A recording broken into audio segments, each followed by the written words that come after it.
Hi guys and welcome to our YouTube channel One Two Step, and today I'm here with another new video to show you guys on how you can delete your reels on Instagram from your laptop. To do so, just follow some simple steps that I will show you on this video.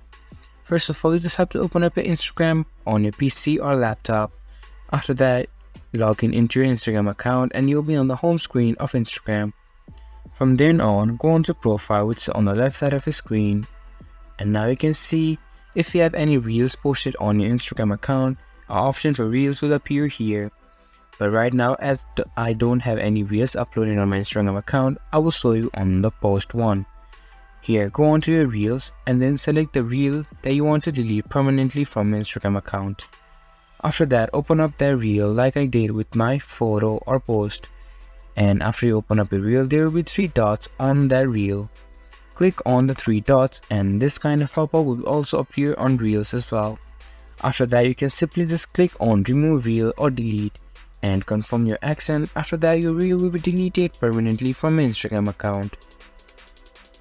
So guys, that's how you can delete your reel from Instagram account permanently from your laptop. This much for this video, and I hope you guys find our video helpful. If you do, make sure to leave a like, subscribe to our YouTube channel and hit the bell notification. And don't forget to drop a comment for review, and for more content like this, see you guys in our next video. Thank you for watching.